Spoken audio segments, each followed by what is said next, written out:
how's it going? Can you believe that it has been 6 whole months since I took delivery of my boat? I keep calling her my brand new narrowboat. Can I still say that 6 months in?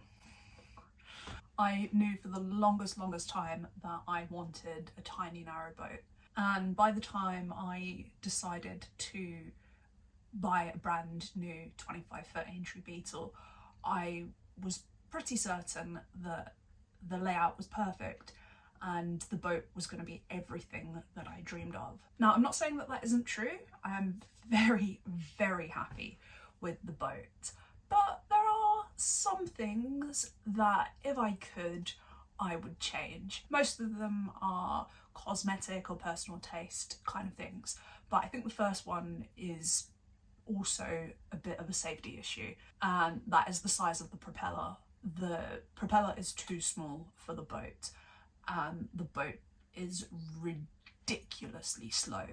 I would like to be able to venture further afield, to go out in all different conditions, to take the boat onto a river, but with the speed that I get from the engine and the propeller at the moment, that would just not be safe to do.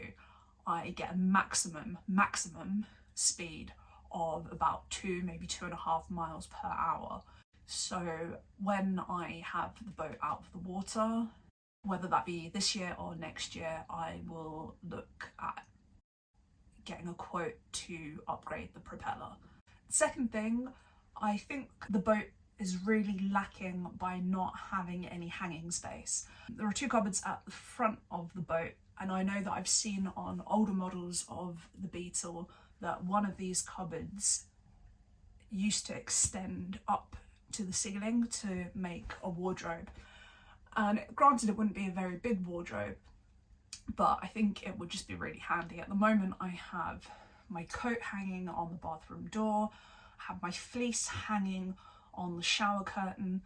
I don't know if it's something that I am that annoyed about that I would actually change it, but it would have been handy. The next thing that I will be looking to change is that there are no 12-volt sockets on the boat.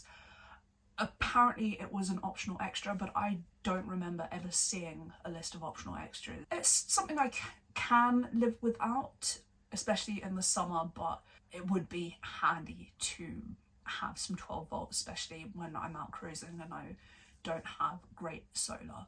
The next thing, I would change slightly the design of the bed. So to convert the 2 sofas into the bed, you put 4 planks of wood down and then put the cushions on top. It's not the most difficult thing to do in the world. It takes maybe 5 minutes to do everything start to finish, but it can be a bit of a pain in the bum to take it up and take it down every single day, especially if you're staying here for more than 1 or 2 nights. I would change the design to have like pull-out slats, kind of like you see on camper vans, and I know the Sea Otter narrowboats have slats that pull out from the front step and then you just put 1 plank down, which would be a bit easier. The next thing, it's one of those things that bugs me every day and I don't know why it is this way. The hob and the sink, I wish they were reversed. So the hob is at the back of the boat and the sink is at the more towards the front of the boat. Obviously the boat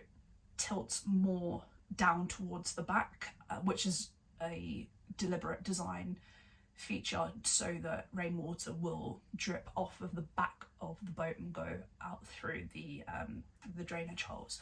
But what happens is every time you use the tap in the sink, you will get water splash back onto the hob, so you get lots of water pooling around the hob. So yeah, I don't know if you can buy this hob and sink combination reverse the other way around, so the sink and the water are at the lower point of the boat. That would have been a really good thing if they could build the boat like that. And the final thing that just annoys me a little bit about the boat is the seats out on the well deck. Don't get me wrong, it is a fantastic size well deck for the size of the boat. Both the front and the back decks are ample size for a 25-foot boat. But those 2 seats, as great as they are for storage, they are not very good for sitting on. I can't show you because they're covered in snow at the moment, but take my word for it, you cannot comfortably get both cheeks on that seat at the same time. I did find myself in the summer sitting more on the top and resting my feet on the seats, which is fine if you're in a marina, but probably not the safest thing to do if you're cruising. But you know, all in all, in the grand scheme of things, those are all very minor complaints. And if those are the only things I can think of that I would like to change on the boat, then I am more than happy with that. Let me know in the comments down below what you would change either with my boat or with your own boat. Who knows, you might give me some inspiration for future DIY projects. As always, thank you for watching. Happy half anniversary to Foxglove, and I will see you again very, very soon.